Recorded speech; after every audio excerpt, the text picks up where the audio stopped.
Bonjour. Vous êtes très nombreux, ça fait un peu peur. Tu peux essayer. Non. Ok. Ça fonctionne.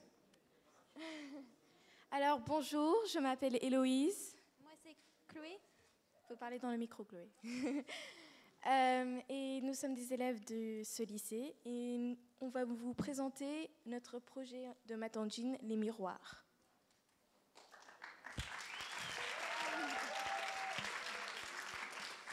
Okay. Alors, on se demande dans un premier temps combien d'images on voit lorsqu'on place deux miroirs à un angle de 60 degrés.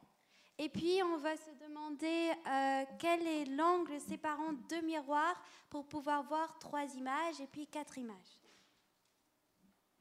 Alors, je vais vous faire un petit rappel de physique. Et si vous êtes comme moi, ça fait... Physique, c'est pas trop mon truc. Mais c'est pas grave, c'est très facile. Donc, en fait, quand un rayon de lumière va frapper une surface, elle va rebondir dessus. Et ça, c'est le concept qu'on voit ici. On a le miroir, c'est la surface, et la normale qui est une droite qui est perpendiculaire à la surface. Et donc, le rayon... incident, c'est le rayon qui frappe et le rayon réfléchi, c'est le rayon qui va rebondir sur la surface. Et la chose qui est importante à savoir et que vous devez vous en souvenir pour la présentation, c'est que l'angle I et l'angle I' sont égaux. Voilà. Donc, voici Monsieur Grenouille et il s'observe dans le miroir parce qu'il est très beau. Et il est entre deux miroirs et ce qu'on peut observer, c'est qu'il se voit une fois de côté et une fois de face et ainsi de suite jusqu'à l'infini. Alors retournons à notre problème. Notre problème, il se pose sur deux miroirs et on peut pas voir. Chloé, tu peux enlever le curseur? Mais en fait, on n'arrive pas à voir parce qu'il y a un petit truc là. Ok, j'espère que ça va partir. Bon, c'est pas grave. En dessous, là, on a normalement un petit smiley face et c'est là où l'observateur va se placer à la fin de la bisectrice de l'angle alpha, qui est l'angle qui est entre les deux miroirs. Ici, on observe que le smiley face, donc l'observateur, il va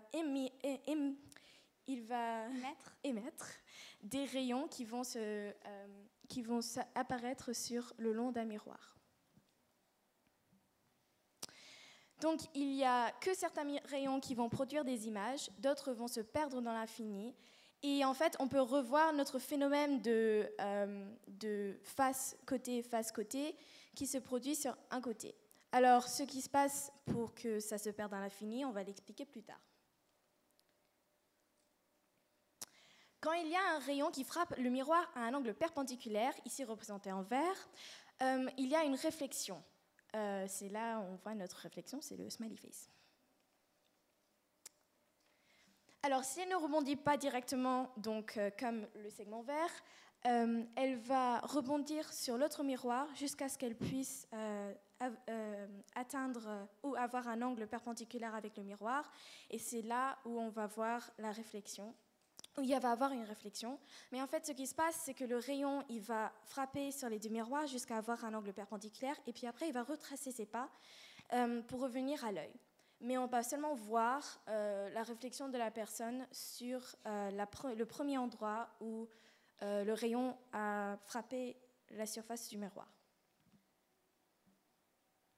Ici, on a un autre exemple en violet.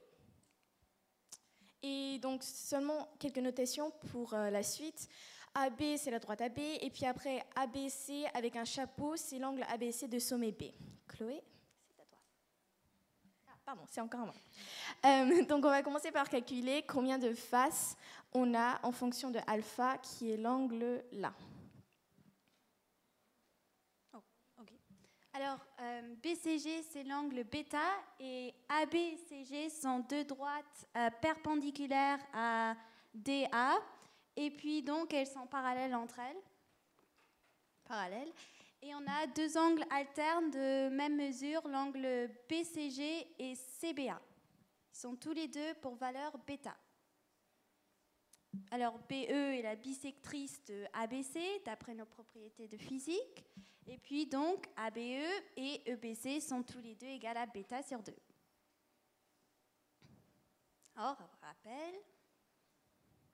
Alors, pour calculer, on va calculer l'angle ABD en fonction de alpha.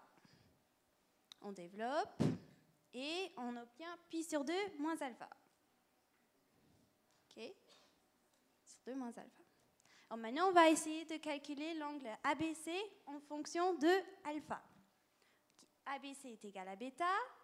On développe. On a pi moins ABD plus CBG. Et à la fin, on obtient 2 alpha. Voilà, bêta égale à 2 alpha.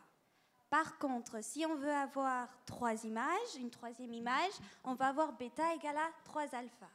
On remarque que bêta grandit. Tous les angles d'incidence sont donc multiples de alpha. Alors, pour avoir une image, le premier angle d'incidence doit être multiple de alpha. OK. Alors, on note, bêta ne peut pas grandir jusqu'à l'infini, et notre dernière image va se trouver sur le point D, le smiley face écrasé. Et, OK, voilà. Et bêta max a pour valeur pi moins alpha sur 2.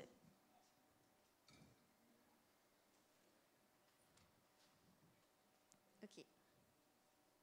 Maintenant, on va essayer de trouver combien de faces on peut voir sur un côté du miroir. On fait la division entière de bêta et de alpha. Bêta max et de alpha. On développe et on trouve pi sur 2a. Mais attention, on n'a que le nombre d'images sur un côté du miroir. Donc, voilà. Non, oui. Okay. Donc, on multiplie par 2. Ce qui nous donne pi sur alpha. Mais il ne faut pas oublier qu'on a des côtés aussi, autant de côtés que de faces, et on remultiplie par 2 pour obtenir l'équation suivante. Mais il faut qu'on enlève 1 parce qu'on a l'image de côté qui intersecte avec l'image de face. On a donc une équation qu'on peut utiliser pour résoudre nos 2 questions. Alors, on revient à la question posée. Si on met 2 miroirs à un angle de 60 degrés et on se place au milieu, combien d'images voit-on? Alors, on va trouver 6 images, comme Chloé l'a démontré. Dans un deuxième temps, on va répondre à la deuxième question. Donc, l'angle séparant les 2 miroirs pour avoir 3 images est de 90 degrés, et l'angle séparant les 2 miroirs pour avoir 4 images est de 72 degrés. On vous remercie pour votre écoute.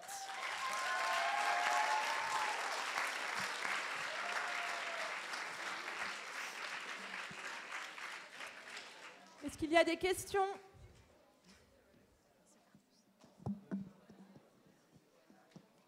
Oui, toi.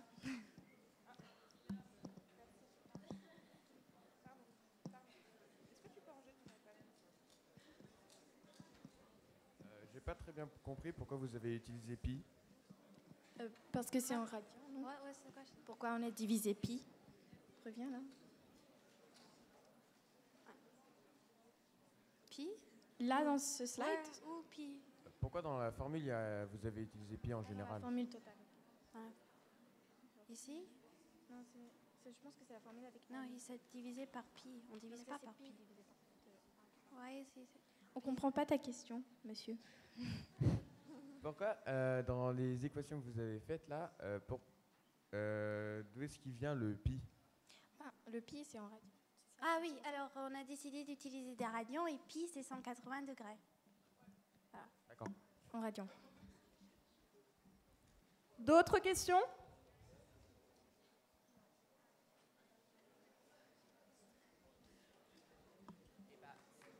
Oui. Et ben alors, pourquoi est-ce que vous utilisez des radians plutôt que justement des degrés? Parce qu'on peut voir à la fin que vous devez ensuite le convertir en degrés. Donc pourquoi est-ce que vous tapez la conversion En fait, c'est beaucoup plus simple pour les calculs, je pense. Oui, il y a un moment donné où c'est beaucoup plus simple parce que... c'est juste plus simple à faire les calculs au final. pour comme ça. C'est Moi, tout. j'ai une question. Qu'est-ce qui Mince. se passe si c'est pas un nombre n entier? Si par exemple, je vous donnais, je sais pas, 65 degrés, qu'est-ce qui se passe? On arrondit vers le bas. Ok. Ouais, déjà, moi, je vous félicite parce que ce problème il m'a fait très peur quand je l'ai vu. Je me suis dit que c'était impossible de calculer tout ça. Est-ce que vous vous êtes posé la question s'il y a 3 miroirs? Non, je pense qu'on a galéré déjà. Deux. Très bien, merci beaucoup. Merci San Francisco!